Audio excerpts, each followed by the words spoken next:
Welcome back to our page. As you can see on our screen, we have a circuit. The circuit comprises of two sources. We have a voltage source and also a current source. The voltage source is 10 volts and the current source is 1 ampere. So the question is, we should calculate the Norton's equivalent resistance if 5 ohm is the load resistance. So the solution. So we are told that the load resistance is equal to 5 ohms. So therefore we are going to redraw the circuit and remove the load resistance.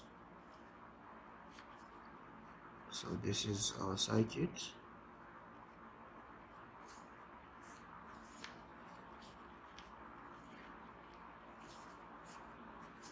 We have the 1 ampere here.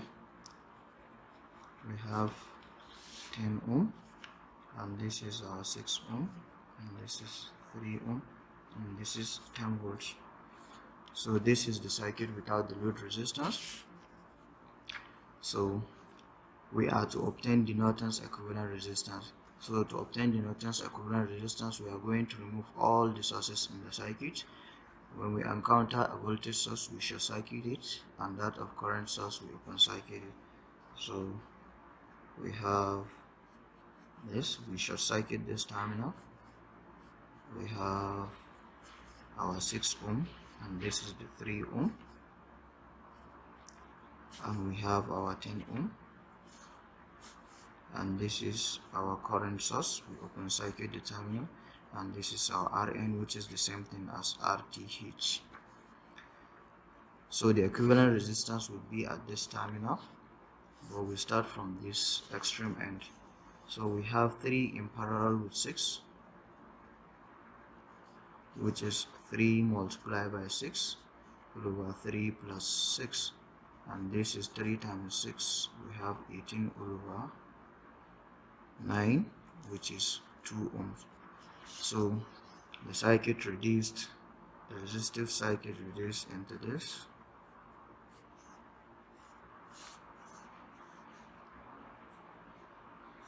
So this is our 2 ohms and this is our 10 ohms. Therefore, our RTH at this terminal, or let me say our Rn, which is the same thing as RTH, is equal to, these two resistances are in series, so therefore the total resistance is 10 plus 2, which is 12 ohms.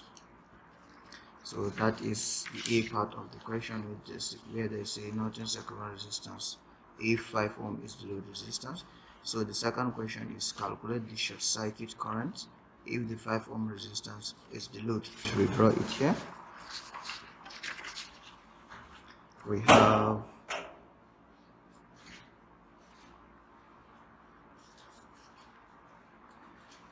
this is our circuit.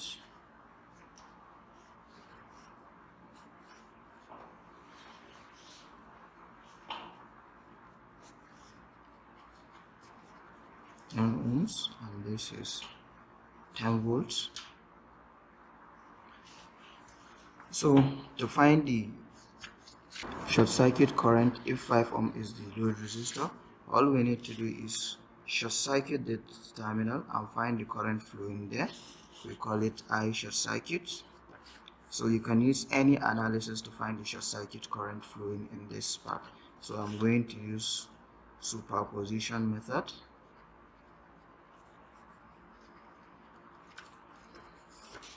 Superposition theorem to obtain I short circuit as a result of each of these source, that's the 10 volt and 1 ampere.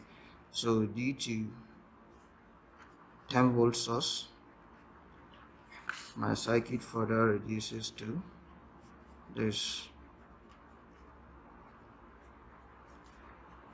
So I'm removing the current source. When you remove it, you open circuit the terminal, and this is my I short circuit, let me call it prime. So this is 10 ohm, this is 6 ohm, and this is 3 ohm.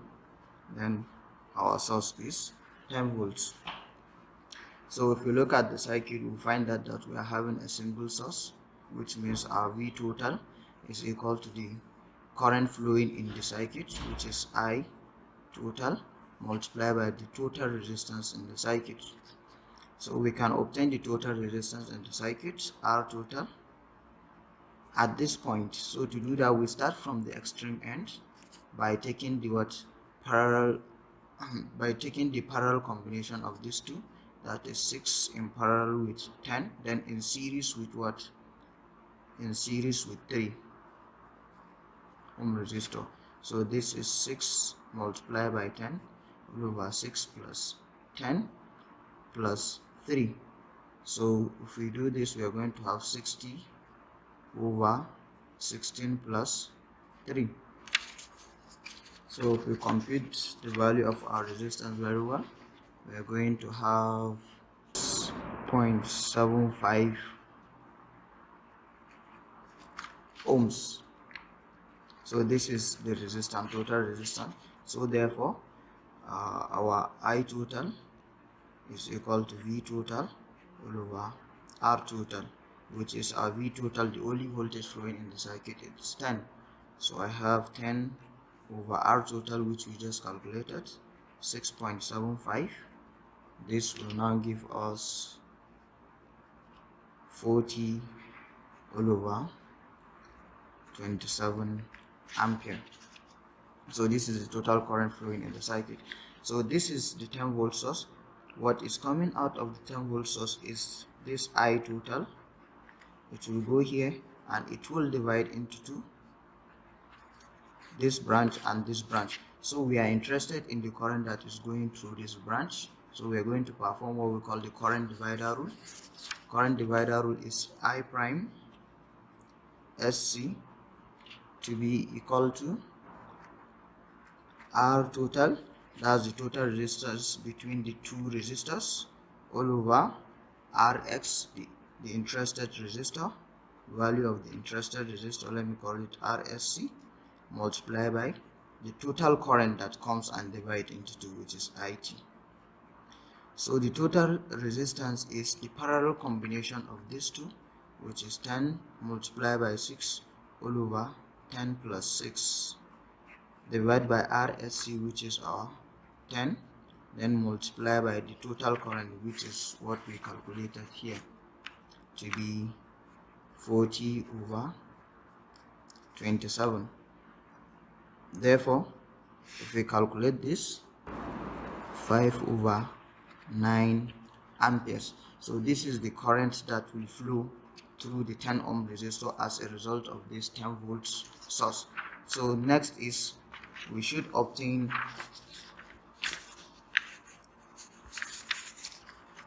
the current flowing in this terminal again due to 1 ampere. Now we are going to short the 10 volt source. So due to 1 ampere source, our circuit will be, so I'm shorting the 10 volt source now. I have this, then this is my current source, which is 1 ampere, and I have this. So again, our I prime short circuit is the current flowing here due to this. So we have 10 ohms, I have 6 ohms here, and I have 3 ohms here. So I can further reduce this circuit by taking the parallel combination of this equivalent resistance to be 6 in parallel with 3, which is 6 multiplied by 3 all over 6 plus 3, and this will give me 18 over 9, which is 2 ohms.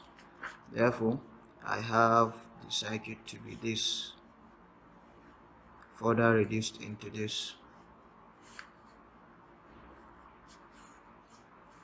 This is the 10 ohm, and this is the 2 ohm parallel combination of this, and this is my 1 ampere. Again, to obtain the ISC prime, I do the current divider rule, which is ISC prime is equal to total resistance. These two are in parallel. It's going to be 10 multiplied by 2 all over 10 plus 2, then divide by the interested branch resistance, which is 10, multiplied by the total current flowing I total in this case is 1 ampere. So ISC prime prime is equal to 20 over 12 by 10 multiplied by 1 over 6 amperes. Our ISC now in general will be ISC prime plus ISC prime prime. So we calculated the ISC prime here to be 5 over 9. So we calculated it due to 1 ampere source to be 1 over 6. So the total ISC now is equal to 5 over 9 plus 1 over 6. So this is equal to 13 over 18 ampere, which is equal to 0.72 ampere. So this is the total short circuit current flowing through the 10 ohm resistor. So the next question is find the current in the 5 ohm resistor using Norton's theorem. We draw the Norton equivalent circuit, which is, we have this. We calculated the short circuit current, which is our IN, to be equal to 0.72, and we calculated our RN, which is here, N to be 12 ohm. So we are now putting back our load resistance, which is the 5 ohm resistor, 5 ohms. So the question is, we should obtain the current flowing in this. So we can use the current divider rule, where we have I 5 ohm resistor is now equal to the total resistance, the equivalent resistance of these two, which is 12 multiplied by 5 all over 12 plus 5 over the interested branch resistance, which is 5, and multiplied by the total current, which is 0.72. So if you do the computation very well, you're going to have 0.501 ampere. We should find the power dissipated by the 5 ohm resistor. So to find the power dissipated, we say P 5 ohm resistor is equal to I squared R, and our I 5 ohm is 0.501 squared multiplied by the 5 ohm resistor. So this is now 1.255 watts, and that is the end of the question.